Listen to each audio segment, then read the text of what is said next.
Welcome to the Uncomplicated Perimenopause podcast.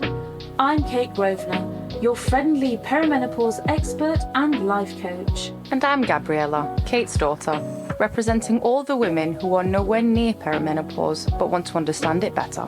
Whether you're just starting your perimenopause journey, deep into it, or you're a loved one trying to support someone who is, we've got you covered. We'll be answering all of your burning questions, exploring the ups and downs, and sharing expert advice and personal insights. So grab a cup of tea, get comfy, and let's dive into the wonderful, sometimes wild, world of perimenopause together. And remember, no matter where you are on your journey, you are not alone. Welcome to the Uncomplicated Perimenopause.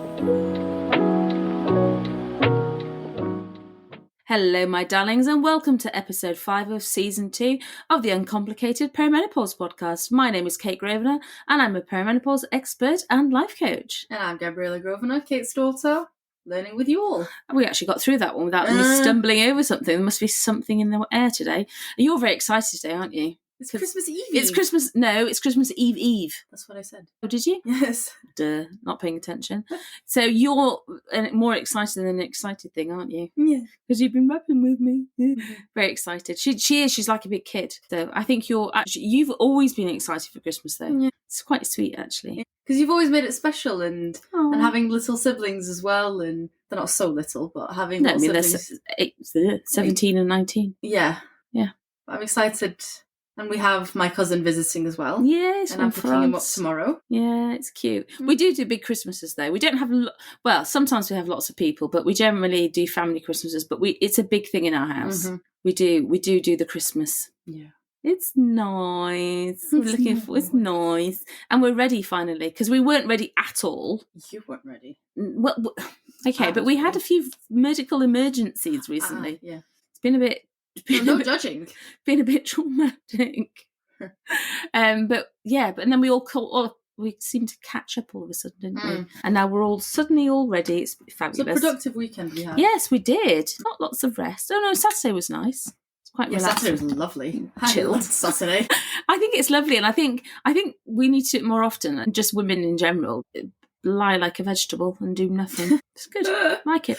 It's very, very cool because tomorrow's going to be bonkers and Christmas Day will be bonkers. And then I intend to do sweet FA on Boxing Day. I think that should be a law, like actually a legislation written about it. I know. And I've learned in my business now not to work. Yeah. Because there was times when I first started my own businesses that I would start working again on Boxing Day. I'll police you if you try. I'm not.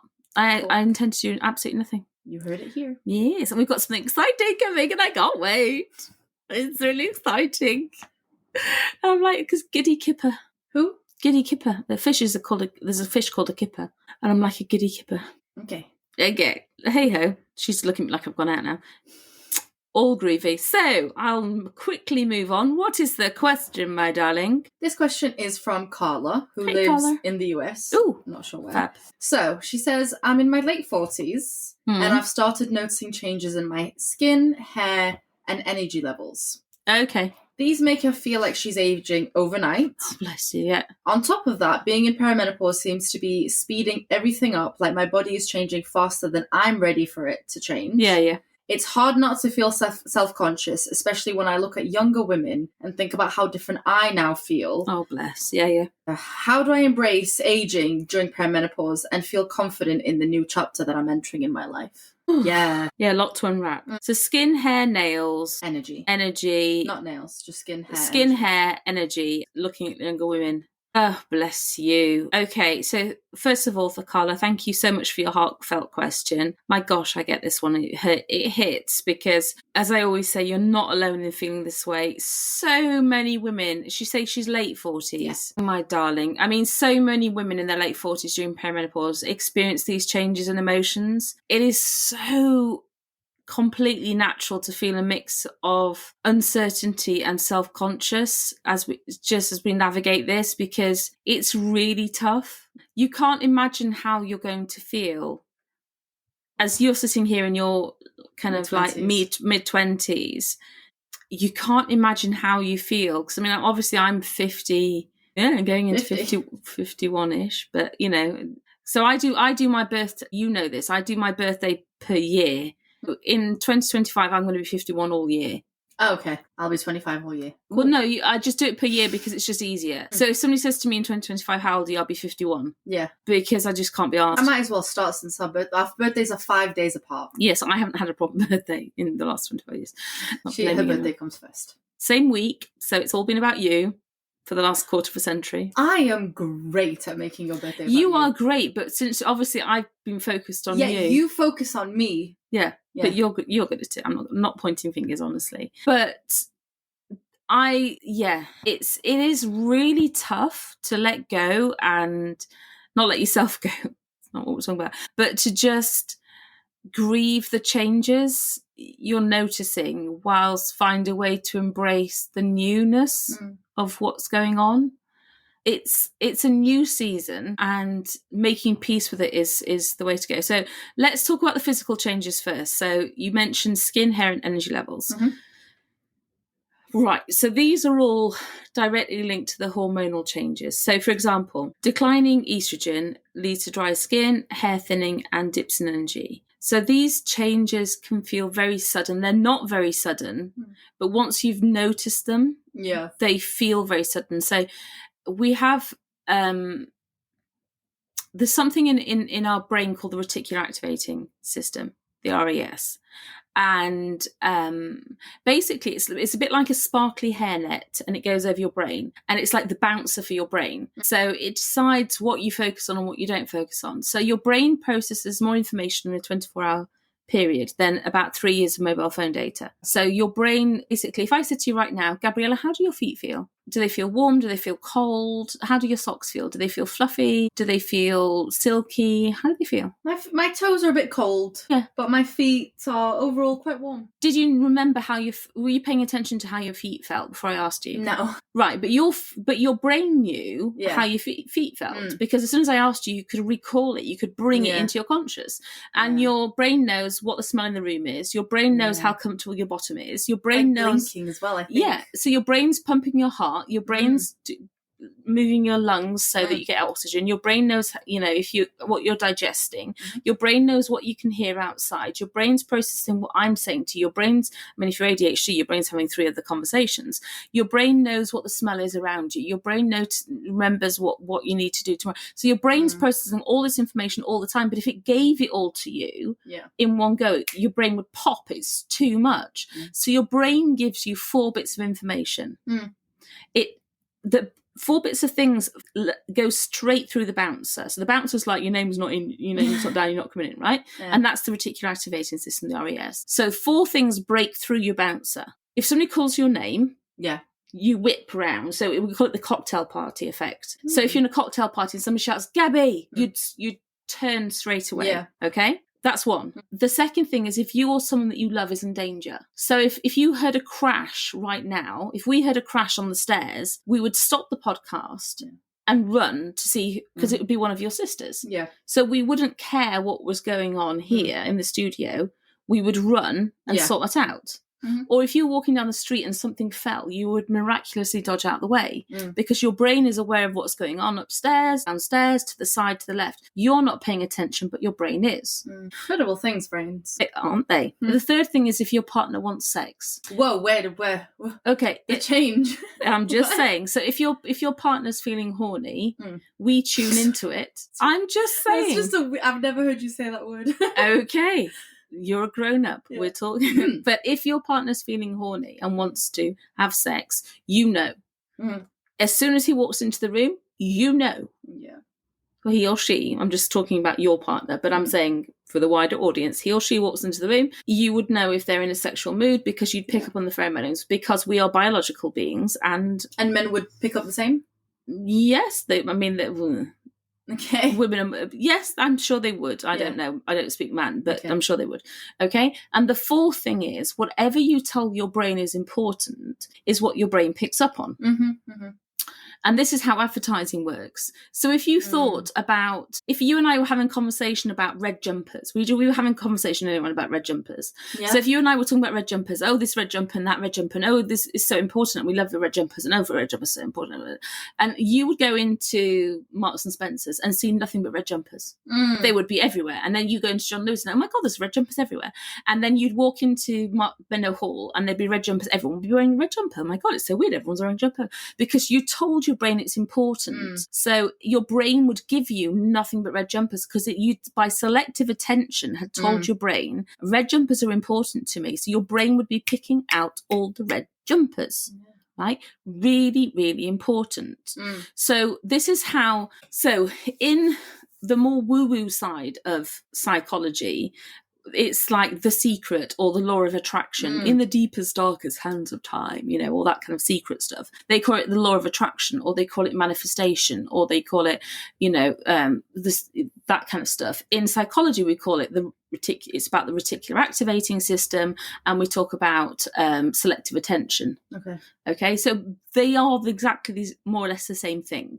It's you telling your brain this is really important, so your brain's showing you more of it, and you know, you can, if you say, oh, well, it's the law of attraction and you attract it to you, or you call it in psychology focusing on it so your brain gives it more of it to you. Either which way, what you focus on, you see more of. Okay? So if you focus on something that's good, you see more good. And here's the kicker. If you focus on something that's bad or negative, your brain don't know the difference. So in the woo-woo side of psychology, or of mindset, they say be careful of what energy you put out there because you attract negative energy. In the psychology, we say be careful of what you focus on because your brain doesn't know the difference between I don't want more of this and I do want more of this, because all it knows is if you're focusing on this person, like if you focus on an ex-boyfriend and you're like, oh, I'm going down the area where I normally see him, I hope I don't see him, I hope I don't see him, I hope I don't see him, I hope I don't see him. Your brain's going to go, oh, look, there he is, because all it's heard is that boy's name again and again and again. So your brain thinks you want to see that person, right? So in the instance that was, is it Carla? Carla. In the instance that we're talking about Carla, it's not suddenly that her hair is thinning, or suddenly that her skin is drier, or whatever. But once you've put it into your mind, this is where I'm going with this long-winded explanation. And this is the thing about perimenopause, is these changes have been happening slowly since you're 25. You lose collagen slowly. Your estrogen dips slowly 25. Since you're 25 years old. Yeah, this is why if people say to me, what age do I want, should I start collagen? The answer is always today. No matter how old you are, today. Start taking collagen today. Now, if you were under the age of 35, you could take marine collagen, which is type 2 collagen. But if you were over the age of 35, I would tell you to take our perimenopause collagen because it's type 1 and 3, which means it's going to help with your joints as well, and your gut as well, and everything else. So I would go for our perimenopause collagen. But if you're under the age of 35, you could have either our collagen or marine collagen. I don't like marine collagen because to me they put it with really strong flavors to hide the taste of the fishy stuff. Anyway, so what's happening for so many women is they suddenly start noticing that they're aging, and it becomes a focal point, and then every time they see themselves they notice more, and it's really hard to get out of that habit because every time you see a picture of yourself, every time you see a reflection of yourself, every time you see a new grey hair, every time you see any gathering, all you focus on is I look old, I feel old, I've got a new line, I've got a new wrinkle. So the thing is that you have to, we're going to talk about reframing it in a little while, but it's thinking about trying to think of other ways to look at this period of your life. Instead of thinking about it as an aging period, you have to reframe it as the mindset thing, as this isn't me getting older, this is another chapter of it. So let's quickly address the physical changes. So for your skin, focus on hydration. Hydration, because that's desperately what your skin needs. I feel like I've gone off track completely, but the thing about the physical changes is it feels like it's unfair. And I'm just trying to say, just try not to focus on them too much, because there's a lot you can do. Yeah. So focus on hydration and focus on collagen support. So collagen, all day long, take our perimenopause collagen. There's something else coming out as well, which will have collagen in it. Wink, wink. Watch the space on our website and our social media. You'll love it. So a good quality moisturizer that incorporates collagen peptides as well is a really, really good idea. Hyaluronic acid to help support, to lock moisture into your skin, really, really good idea. For hair, supplements that support hair growth. Omega-3s are really good. Biotin is really good as well. And for energy, prioritize nutrient-dense food.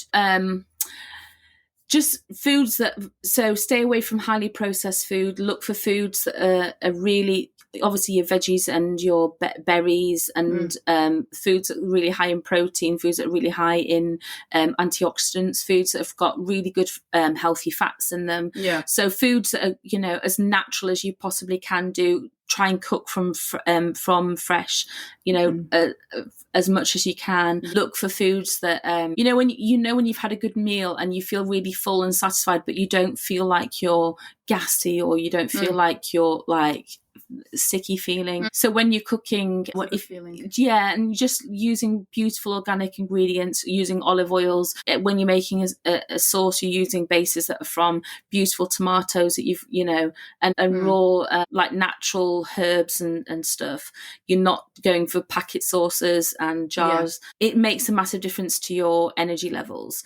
And obviously movement is really important to energy levels. When we're tired, we want to not move, but that, we were having this conversation this morning about me. I've got to reprioritize my days so that I'm moving more in the mornings, because I work so late at night, to help my energy levels. It's amazing that you're going to start doing that. Yeah, and consistent sleep routines, for your circadian rhythm. When you get into a consistent sleep routine, it makes a massive difference on your energy levels. So it's prioritizing sleep.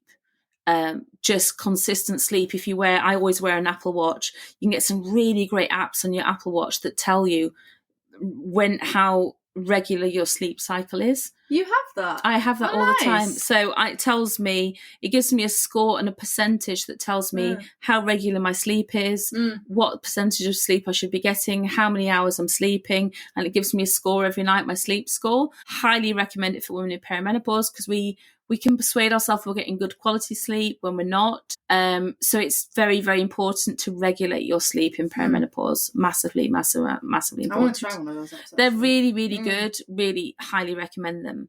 So going back to the point about the mindset thing, I think this is the most important thing. Yeah, and how to not envy younger women. But reframing it. So, the looking after yourself is really important. Obviously, like I said, starting a kind of regime for your skin and your hair, very important, because any perceived control reduces the stress. Not even control, but perceived control will reduce your stress, and therefore will help you to stop focusing on the process. But the mindset piece is where the magic is going to happen. Aging is perceived negatively, especially in the media, especially in the press. Especially towards women. And we need to shift that narrative for you. So I celebrate my age, and I talk about my age all the time. In fact, my partner's more negative about his age than I am about mine. He won't announce how old he is ever. He's 35. But I will add years on to my age. So as I said to you, 1st of January, I'm 51, and I'll be 51 for the whole of 2025. Now, my birthday is actually on May the 20th. So I could be like holding off. I can't be bothered. I'm just 51 in 2025. And I will just say it out loud. I'm 51, and I'm happy to be 51, because it's a stage of life to embrace and unapologetically just embrace who you are. And I think the mindset bit on it is the important place to be around women. And I think if it's available to you, join a group of women this isn't a shameless plug, but it's kind of a shameless plug. If it's available to you to join something like our Feed Your Fairy program or the Beautiful Mindset membership or something, where you're around a group of women that are all on a mindset journey and that are of a similar age, and that they're loving life at that age. Because if you accept that you're the have you ever heard when people say you're the average of the I can't remember, my brain just went brain fog. You're the sum of the average of the 5 people that you hang around with. So your influence. No, I've not heard that. Have you not? I've heard you're as happy as your least happy child. Only as happy as your least happy child. Ouch. Yeah, that's what I thought you were going to say. I mean, true, but ow. But you're the average of the like 5 people that you hang around with. So let's think, for example, back in your college days, if you think about the 5 people that you hung around with, and then think about your mindset, and then think about the 5 people that you hang around with most at the moment, and then think about your mindset. So different, right? So if you were a woman in your late 40s and you were hanging around with either negative people, like if all your friends, I'm not saying Carla this for you, darling, I don't know who you hang around with, but if you hang around with all women who were really upset about being in their 40s, or were really complaining about it, or were like disappointed, and were all kind of like, oh, I need to do something about it, or it's really sad, or it's really unfair, then you would start to feel like that as well, because you're the sum of the people you hang around with. But if you're around women who are like, oh my God, I'm loving this, and this is so great, and this is a chapter of freedom and liberty, and it's a transformation, it's not a loss, then that would start to rub off on you.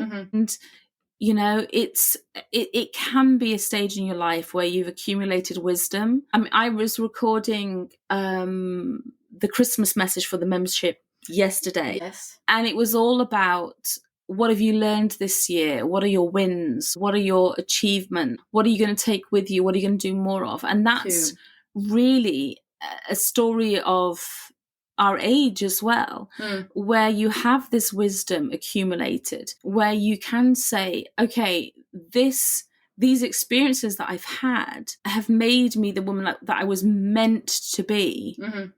So I talk a lot about, because, obviously I'm a survivor of all kinds of journeys in my life, having an alcoholic mother and the domestic violence and all those kind of things, and all the control that I've been through with various people. Yeah. And I believe that those journeys have created the woman that I was meant to be in order to do what I do for a living, in order to lead other women. Yeah, I agree. And so if you consider that all of these things have helped you to be the woman that you were meant to be, not that you still can be, because the woman that you want to be can still be further along on the journey. But then if you consider that all that wisdom and all that strength is a privilege that the young women haven't got to yet. Because you've asked me before, but what age would you want to be? And I'm like, 50. Yeah. No, but what age would you want to be? And what's my answer always? The age you are now. The age I am now, because it's a privilege. So I don't compare myself to younger women. I focus always on celebrating how far I've come, because I would never have dreamed that my life would be like this. Even 5 years ago, even 10 years ago. So confidence doesn't come from looking the same as you did at 25. Yeah. It comes from knowing your worth at every age that you are. And I think that's the really important thing to understand. Confidence can look good at any age. At any age, but you have to own it. And so when we go back to what I was saying about the reticular activating system and focusing on what you want more of in your life, if you want more confidence, then realizing what you're worth at your age, Carla, is super duper important. And instead of focusing on the wrinkles and the thinning hair, focus on strength. And it can be physical strength. So, if you start exercise, and I don't mean like going to the gym and lifting power weights, but yoga, walking, swimming, focusing on building your strength back again will make you feel more powerful. One of the things I found in my late 40s was I started to feel fragile. Physically. And that scared me. That made me feel weak. When I started to feel more, a little bit more upright again, a little bit more less vulnerable again. That really, really helped me. Taking my collagen and strengthening my hair again and strengthening my skin again halted the aging for me. And even my hairdresser noticed. He was like, what are you doing? What are you doing? Like, that's ridiculous. You're aging backwards now. And that helped me to feel like it wasn't just running like a train that was running away with me. So those things, the supplements, the yoga, walking, those kind of things helped me to feel like it wasn't just inevitable. It wasn't just this thing that was taking my power away. I think focus on what's changing, rather than focus on what's changing, focus on thriving. Maybe your skin texture has changed a little bit, but what about the spark in your eyes? What about the wisdom in your mind or in your smile? Find a role model as well. As I said, surround yourself with women, vibrant women, happy women in their 40s and 50s, women that are aging with confidence, women that are aging with grace, women that are aging and they're enjoying life. If you're surrounded by women who are unhappy in this age, you won't find that you're going to be joyful.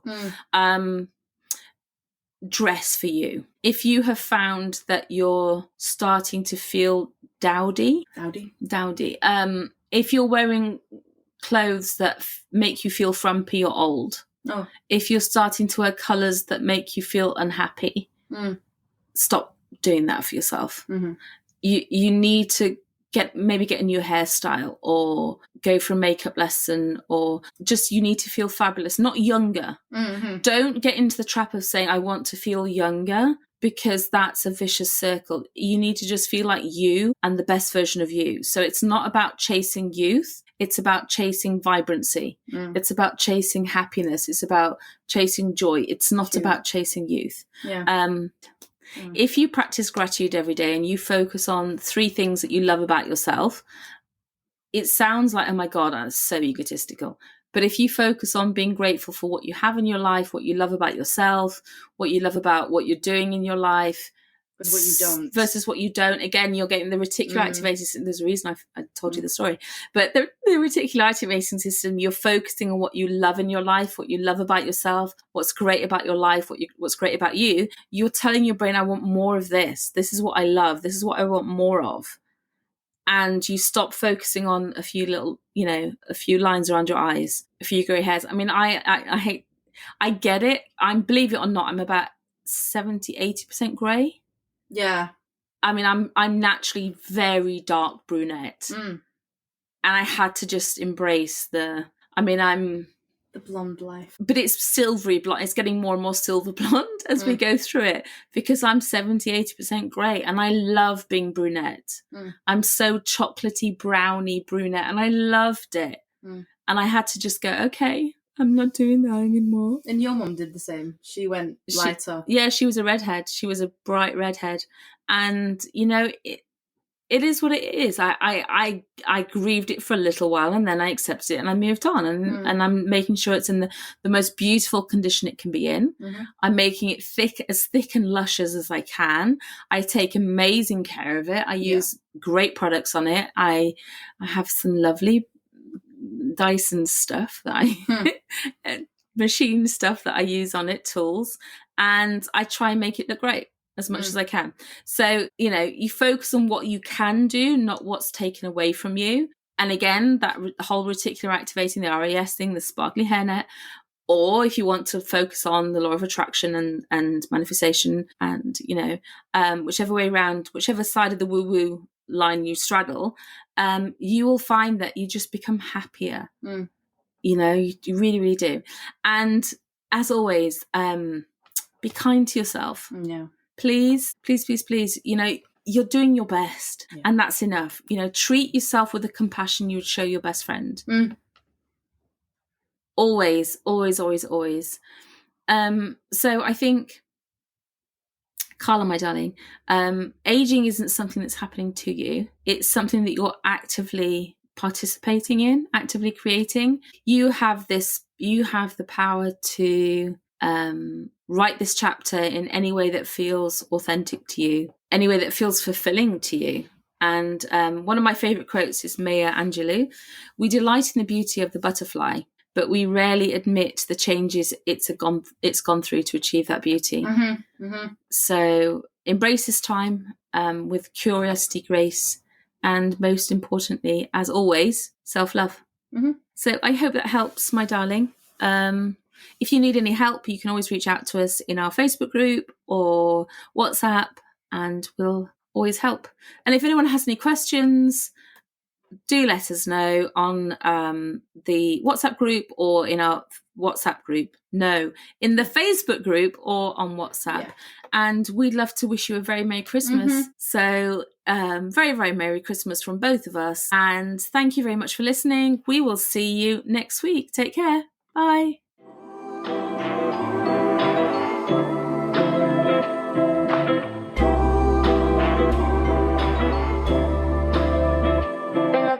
Thanks for joining us today on the Uncomplicated Perimenopause podcast. We hope you found this episode helpful and inspiring. Don't forget, if you have any questions or topics you'd like us to cover, you can reach out through our Perimenopause group or on WhatsApp.